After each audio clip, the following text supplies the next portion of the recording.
कि ये एग्ज़ाम ना 3 स्टेजेस का एग्ज़ाम है और ये बिल्कुल सांप सीढ़ी का एग्ज़ाम है। अगर आप कहीं भी काटे जाते हैं ना, you will have to start from the scratch. क्योंकि जिस इंसान ने इस एग्ज़ाम को नहीं दिया है ना, वो तो आपको बिल्कुल नहीं बता सकता। और आप बिलीव नहीं करेंगे, मैंने स्पेक्ट्रम का भी नोट्स बनाया है। इनफैक्ट मैंने 25 से 30 पेज में पूरा का पूरा स्पेक्ट्रम खत्म किया हुआ है। ये 10 मिनट का स्प्रिंट नहीं है कि 10 मिनट में आप उज़ैन बोल्ट बन के काम खत्म कर लिए, तभी जा करके पेपर क्लियर होगा। Hi everybody, my name is Aditya Pandey and I have secured all India rank 48, जो कि इस साल का जो यूपीएससी का एग्ज़ाम ख़त्म हुआ था, जिसके रिज़ल्ट अभी कुछ समय पहले आए हैं। उस एग्ज़ामिनेशन में मेरा रैंक 48 रहा है। और अभी 2-4 दिन पहले ही प्री की एग्ज़ाम्स ख़त्म हुए हैं एंड उस एग्ज़ाम को देखते हुए मेरा ऐसा मानना है कि जिन्होंने पेपर क्लियर कर लिया है ना, उनका उन बच्चों के लिए एक संदेश देना बड़ा आवश्यक हो जाता है जो या तो सिविल सर्विसेज के लिए तैयारी कर रहे हैं या वो चाहते हैं कि वो आगे सिविल सर्विसेज के लिए तैयारी करें। तो in this aspect first of all I would like to tell कि ये एग्ज़ाम ना 3 स्टेजेस का एग्ज़ाम है और ये बिल्कुल सांप सीढ़ी का एग्ज़ाम है। अगर आप कहीं भी काटे जाते हैं ना, you will have to start from the scratch, अर्थात आप सीधे जीरो पे आते हैं।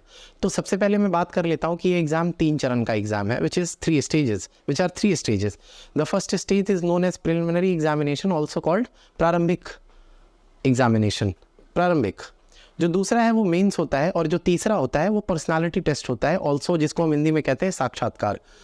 तो जो प्रीलिम्स का एग्ज़ाम होता है, कुछ लोग कहते हैं कि प्रीलिम्स की तैयारी करो, मेंस हो जाएगा। मेरा मानना है कि प्रीलिम्स और mains are like twin brothers, they are intertwined. आप साइलो में ना प्री और मेंस को अलग अलग नहीं पढ़ सकते हो। आप जब भी देखोगे, अगर आप थोड़ा सा भी सिलेबस पढ़ोगे मेंस का, तो मेंस में कुछ ऐसे सब्जेक्ट्स होते हैं जहाँ पे प्री का पूरा सब्जेक्ट रेप्लिकेट होता है। तो कभी भी ये सोचने की ज़रूरत नहीं है कि क्या होगा। तो आप जब प्री की तैयारी कर रहे हैं तो आपको प्री और मेंस दोनों साथ में पढ़ना है। अब मैं सबसे पहले बात कर लेता हूँ प्रीलिम्स एग्जामिनेशन का। तो जो प्रीलिम्स एग्ज़ाम है, prelims mostly qualifying in nature होता है। तो आपको बिल्कुल ही चिर परिचित कर लेना है। वो कहते हैं ना कि बिल्कुल हार्ड वायर कर लीजिए अपने दिमाग को कि आपको प्रीलिम्स के लिए ना, वो कहते हैं ना कि बिल्कुल 6 साल 10 साल की नॉलेज और पीएचडी नहीं चाहिए। एक कट ऑफ होता है, आपको उसको क्लियर करना है, आगे बढ़ जाना है। और ये दोनों पेपर्स के साथ होता है।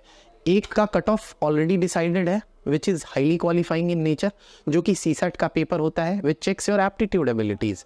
वो इसलिए क्योंकि ज़रूरी है कि आप बेसिक न्यूमरेसी आपको पता हो, आप बेसिक गद्यांश को अर्थात कॉम्प्रीहेंशंस को कॉम्प्रीहेंड कर पा रहे हैं, आप बेसिक रेफरेंसेस पढ़ पा रहे हैं, बेसिक ब्लड रिलेशंस के जो क्वेश्चंस होते हैं उनको कर पाते हैं, क्योंकि it tests your very basic aptitude ability.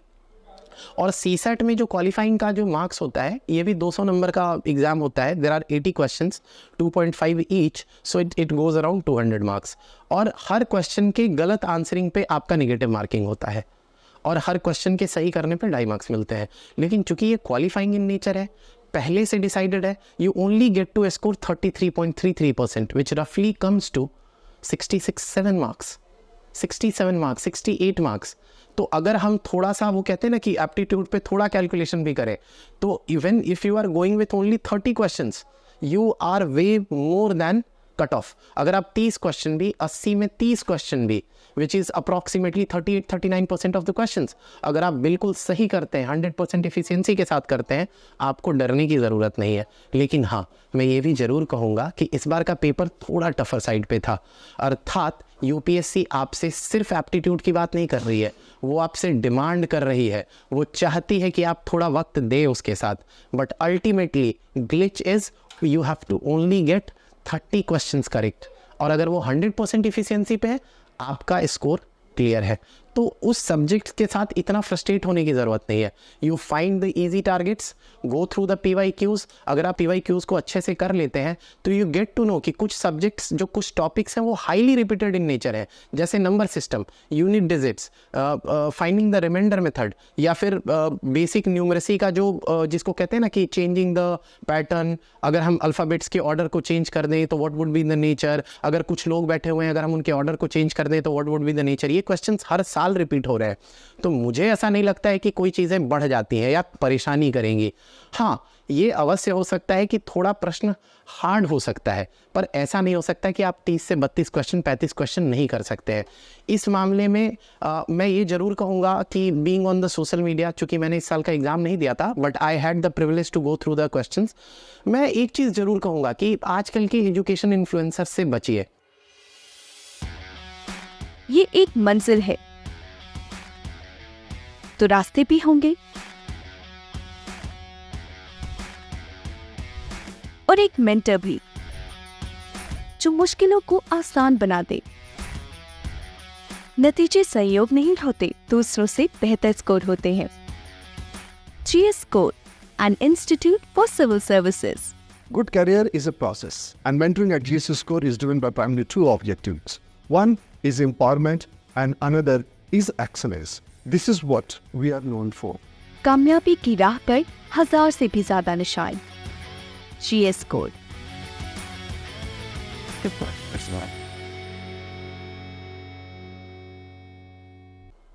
C they have no experience with the examination.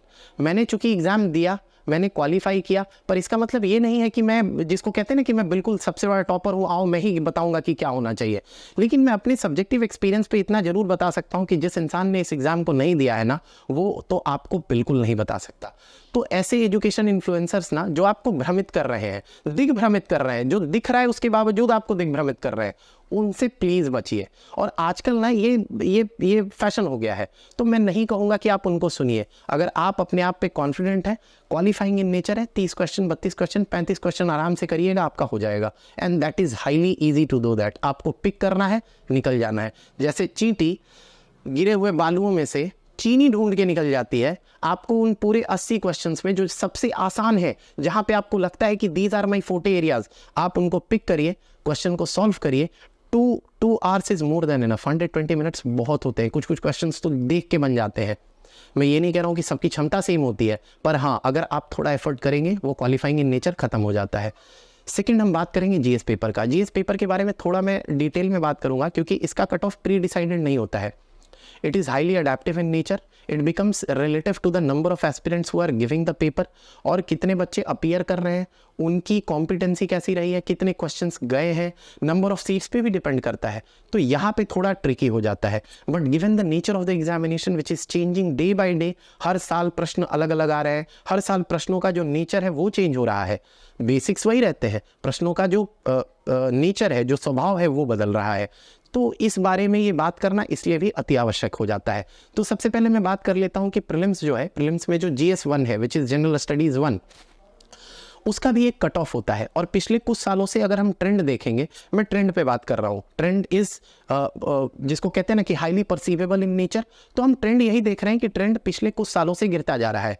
कभी 90 आ रहा है, कभी 92 आ रहा है। जैसे 2021 में it was only 87 point something. इस साल जो मैंने क्वालिफाई करके, जिसमें मैंने 48 रैंक लेके आया हूँ, इसका जो कट ऑफ था, it was only 88 to 89. So I think it is doable. 100 question जो कि 2-2 नंबर के होते हैं, अगर हम कट ऑफ के बेसिस पे सिर्फ देखें, तो even if you are doing only 46-47 questions correctly, having one wrong, अगर 47 क्वेश्चंस भी कर रहे हैं एक गलती के साथ, you are clearing the mark.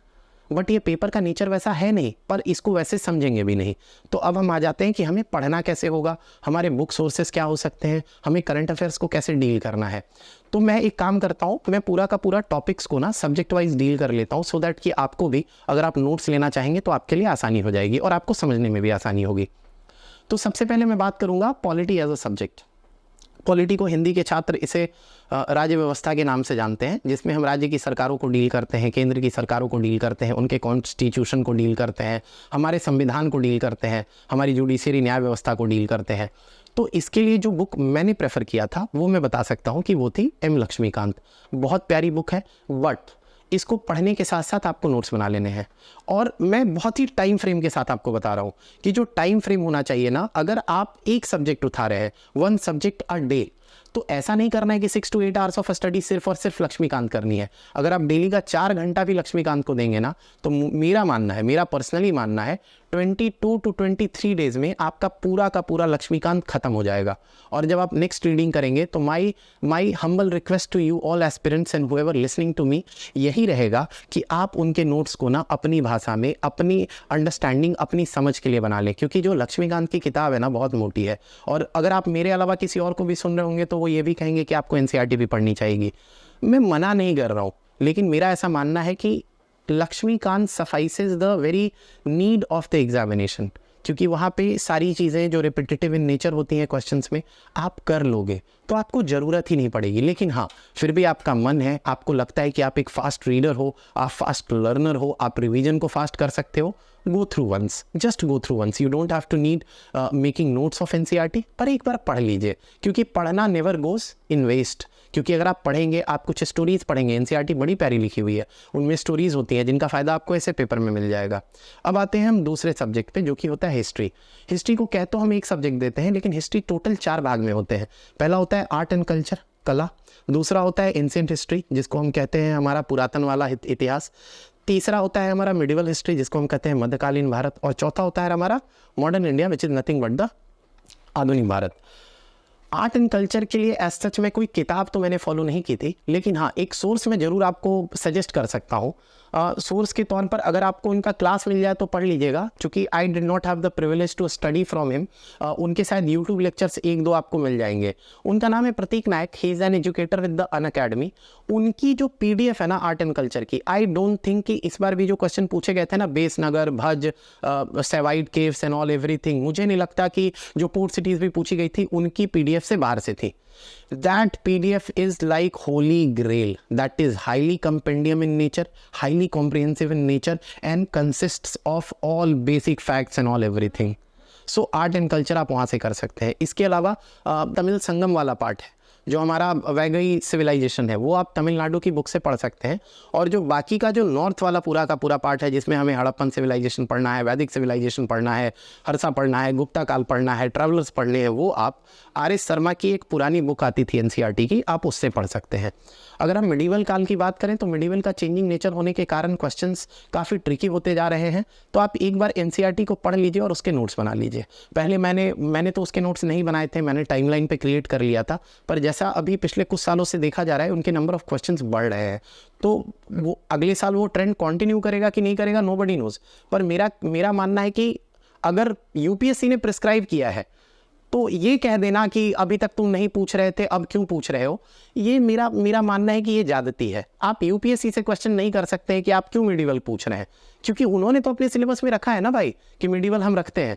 तो आप UPSC से मत पूछो कि तुम 4 साल से नहीं पूछ रहे थे, अचानक क्यों पूछ रहे हो। उन्होंने आपको एडिक्वेट टाइम दिया है। जनरल के लिए 6 अटैम्प्ट होते हैं। If you are taking your risk, if you are taking कि मुझे कम से कम 1 साल देना है, 2 साल पढ़ना है, those who are early learners, अगर वो 2 साल का टाइम दे रहे हैं तो मेरा मानना है कि उनको मिडिवल भी पढ़ के अच्छे से एक नोट्स क्रिएट कर लेना चाहिए। लास्ट में हम आते हैं मॉडर्न हिस्ट्री अर्थात आधुनिक भारत। आधुनिक भारत के लिए मुझे लगता है कि स्पेक्ट्रम से अच्छी कोई पुस्तक बनी ही नहीं है।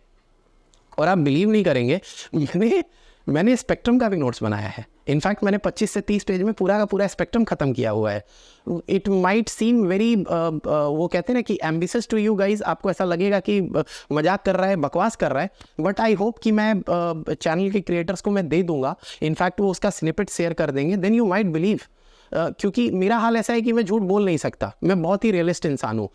इफ़ आई से कि I have studied for 7 to 8 hours, 6 to 8 hours, और एग्जाम्स के समय में ये शायद 2 से 3 घंटा, मैक्सिमम 9 to 10 hours, तो मैं ये झूठ नहीं बोलूँगा, ये बिल्कुल सत्य है। क्योंकि एज अ पर्सन आप 14 घंटे 16 घंटे नहीं पढ़ सकते हो यार।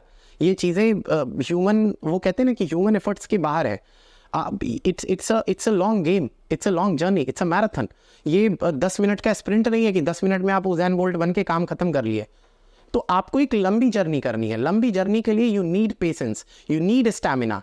तो अगर आप 6 to 8 hours of consistent journey नहीं रखेंगे, और मैं तो यहाँ तक कहता हूँ कि महीने में कुछ दिन ऐसे होंगे जब आप बिल्कुल परेशान होंगे।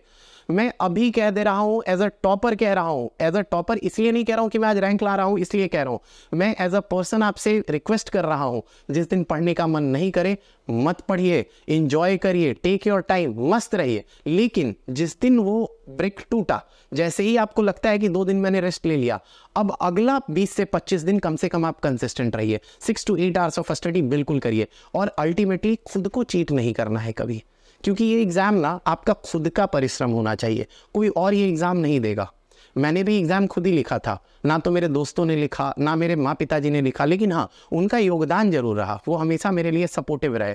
तो ये चीज़ें मेरा मानना है कि आपके केस में भी काम करेंगी। इसके बाद हम आ जाते हैं तीसरा subject which is known as the geography. मेरा मानना है एनसीईआरटी से प्यारी कोई बुक बनी ही नहीं है, मेरा मानना है, पर्सनली मेरा मानना है।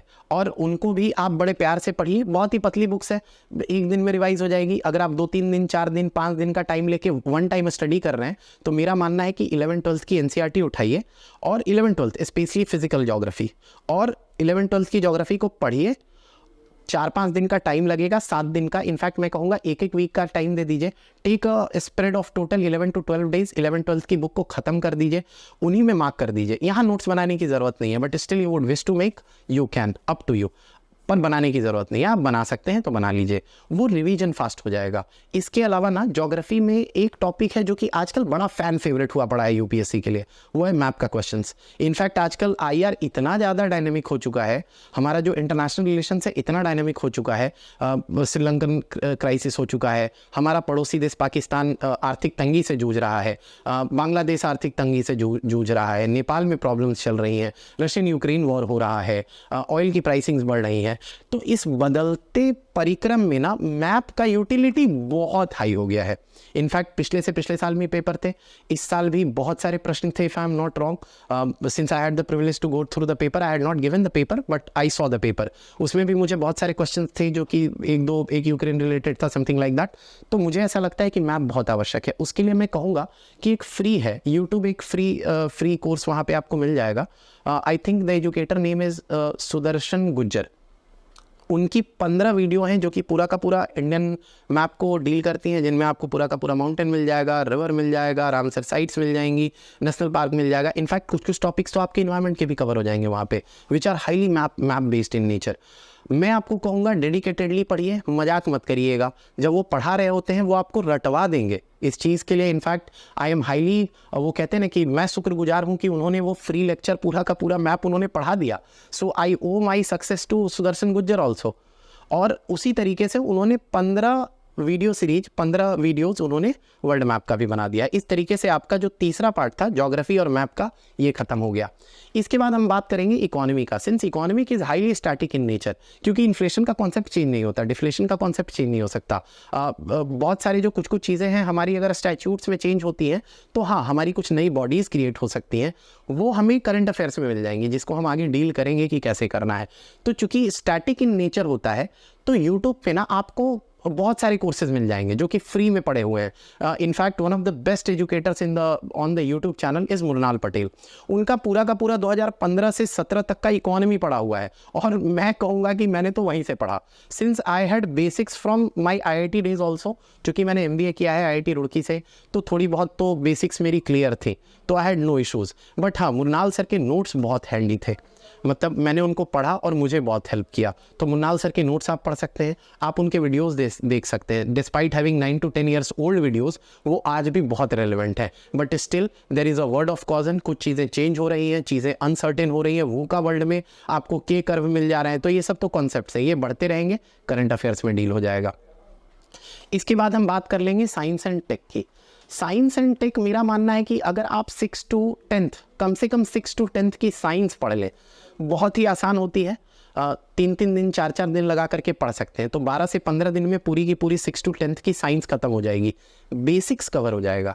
इसके अलावा ना आप किसी भी कोचिंग मटेरियल को उठा लेंगे तो आपको कुछ बायोटेक के पार्ट्स मिल जाएंगे, डिफेंस के कुछ बेसिक्स मिल जाएंगे, मिसाइल टेक मिल जाएगा, आपको कुछ न्यूक्लियर टेक मिल जाएंगी। साइंस एंड टेक में एक बड़ा इंपॉर्टेंट टॉपिक होता है और फैन फेवरेट है यूपीएससी का, that is space space related terminologies, जिसमें नेबुले आता है, जिसमें पल्सर्स आते हैं, क्वार्क्स आते हैं, और कुछ क्वांटम फिजिक्स भी कभी कभी आ जाते हैं। तो ये सब क्वेश्चंस भी, ये चूंकि मैं इसलिए बता रहा हूँ क्योंकि मुझे सिलेबस का कंप्लीट एक डिटेल्ड स्ट्रैटेजी बतानी है, but ultimately keep in mind this is highly qualifying in nature. आपको हर क्वेश्चन करना भी नहीं है। अगर मैं अपनी ही बात कर लूँ तो मैंने पिछले साल सिर्फ 84-85 क्वेश्चंस बनाए थे। It means I had left more than 10 questions, 15 question मैंने छोड़े थे। तो हर क्वेश्चन तो आपको अटेम्प्ट भी नहीं करना है। तो अगर आप उस सिलेबस का वो पार्ट जो आपको बिल्कुल पसंद नहीं है, अगर आप वो छोड़ भी देते हैं तो चलेगा, लेकिन ध्यान रहे हर सब्जेक्ट में नहीं छोड़ना है, किसी एक सब्जेक्ट के साथ ही ये रिस्क लीजिएगा। अब अगर आपने सोचा कि मॉडर्न हिस्ट्री आता नहीं है, जैसे इस साल शायद सुनने में आ रहा है 2-3 क्वेश्चन है, अगर आप छोड़ देंगे और अगले साल अगर उन्होंने ज़्यादा क्वेश्चन पूछ दिए तो परेशानी होगी। तो आप पूरा का पूरा सब्जेक्ट नहीं छोड़ सकते हैं, आप कोई टॉपिक छोड़ सकते हैं। Let's say I do not like defence tech, आप डिफेंस टेक छोड़ सकते हैं। आप as a science and tech छोड़ देंगे फिर तो सॉरी टू से आपका मतलब दिक्कत होगी। मैं ये नहीं कहूँगा कि नहीं होगी, क्योंकि it is highly luck based paper. हो सकता है आप पढ़ने में बहुत तेज हो, आप पूरा साइंस छोड़ के भी कर जाएं, पर मैं यही कहूँगा कि बाकी लोग तो ना करें। तो आप एक टॉपिक छोड़ सकते हैं, सब्जेक्ट नहीं छोड़ सकते। और लास्ट जो एज अ स्टैटिक सब्जेक्ट जो हमें डील करना होता है वो होता है इन्वायरमेंट। इन्वायरमेंट के लिए एक ही बुक है और वो सबसे प्यारी बुक है, शंकर IAS की बुक है। और उसके अलावा आप ना करंट अफेयर्स में कुछ कुछ एक्ट्स आते हैं, उन एक्ट्स को पढ़ लीजिए, उनके नोट्स बना लीजिए। मैंने 4 से 5 पेज में पूरा का पूरा नोट्स बनाया था, कवर कर लिया था। मेरे लिए बहुत हैंडी रहा, रिवीजन बड़ा हैंडी हो गया, तो मुझे तो बड़ा मज़ा आया और उस तरीके से मेरा पेपर भी क्लियर हो गया। अब बात करेंगे लास्ट में current affairs, which has become the bane of the aspirants. वो कहते हैं ना कि बिल्कुल जहर समान होता जा रहा है। UPSC कहती है कि भाई अब तो हम कुछ भी पूछेंगे, पर ऐसा नहीं है कि UPSC कहती है कि हम कुछ भी पूछेंगे। UPSC has a very prescribed syllabus, आप उन्हीं में से पूछते हैं। कुछ चीज़ें जो न्यूज़ में बहुत होती हैं वही पूछी जाती हैं। मैं डायरेक्टली UPSC के परिप्रेक्ष्य में प्रीलिम्स में तो बात अभी नहीं कर पाऊंगा, लेकिन जब मैं मेंस में बात करूंगा तो मैं बताऊंगा कि कैसे करंट की चीज़ें क्वेश्चंस में आ जाती हैं। जैसे GS1 में आई थिंक एक क्वेश्चन आया था कि what is the significant relevance of bull and lion in the Indian tradition और इंडियन सिविलाइजेशन। वो इसलिए था क्योंकि बुल पूरा का पूरा न्यूज़ में था, करंट अफेयर्स में था, ज्ञानवापी को लेकर के। Apart from that our central government has installed loin statues। तो इस वजह से अगर आप थोड़ा सा कोरिलेट करेंगे, if you are a bit attentive to the world around you, I am not saying you have to completely shut the world around you have to be attentive to it. वो कैसे attentive होंगे? आप news सुन लीजिए, या तो आप किसी भी एक स्टैंडर्ड न्यूज़पेपर को पकड़ लीजिए। आई एम नॉट सेइंग आपको हिंदू पढ़ना है, आप इंडियन एक्सप्रेस पढ़ लीजिए, आप कोई भी हिंदी का न्यूज़पेपर पढ़ लीजिए, क्योंकि चीज़ें सेम होती हैं हर जगह। और किसी भी एक करंट अफेयर्स के कोचिंग इंस्टीट्यूट्स के करंट अफेयर्स को उठा लीजिए। आपको हिंदू पढ़ के नोट्स नहीं बनाने हैं, पर कंसिस्टेंट रहना है, डेली पढ़ना है। अगर आप इंडियन एक्सप्रेस पढ़ रहे हैं तो इंडियन एक्सप्रेस पढ़िए, और एडिटोरियल मस्ट है, क्योंकि एडिटोरियल आप पढ़ेंगे that is only going to help you with your essay part. क्योंकि एसे में कंप्लीटली 1200 to 1400 वर्ड्स का एक मार्जिन होता है जिसमें आपको ऐसे लिखना होता है, और जो एडिटोरियल्स होते हैं वो 1200-1400 वर्ड्स का ही होता है। तो that is only going to help you. और अगर आप मेरे से स्पेसिफिक पूछेंगे कि कौन सा करंट अफेयर्स आपको पढ़ना चाहिए, तो आई थिंक इस मामले में शून्य IAS का जो करंट अफेयर्स है ना, वो बहुत ही कॉम्प्रिहेंसिव होता है। But still there is a word of caution. मैं वहाँ पे भी एक सतर्कता की बात आपको जरूर कहूँगा कि आँख ऐसे बंद करके ना शून्य को मत उठाइएगा। जब तक आपका सिलेबस खत्म नहीं हो जाता है ना, आप शून्य को नहीं छू सकते हैं। They are highly pinpointed current affairs. वो वहाँ पे बहुत ही शॉर्ट हैंड में, मतलब शॉर्ट में डिस्क्रिप्शन देते हैं। तो unless you have not completed your entire syllabus 1 time और ट्वाइस, आप शून्य IAS को मत छूइएगा, टू बी वेरी फेयर। तो आप बहुत ही क्लियर रहिए कि आपको सिर्फ और सिर्फ शून्य तभी छूना है जब आपने सिलेबस को पूरा पढ़ लिया है। And there goes for the entire current affairs. इस तरीके से अल्टीमेटली मैंने एक डिटेल्ड स्ट्रेटेजी दे दी है, जो मुझे ऐसा लगता है कि कॉम्प्रिहेंसिव इन नेचर है। But it all takes your hard work. मेरा कुछ नहीं है, it's your hard work, it's your consistency, it's your dedication, it's your perseverance, and it's your will to do that, to take that extra effort that you will take, तभी जा करके paper clear होगा। But mind it, ये qualifying in nature है। परेशान नहीं होना है, शांत रहिए, मज़े में जिए और मस्त रहिए। Thank you so much.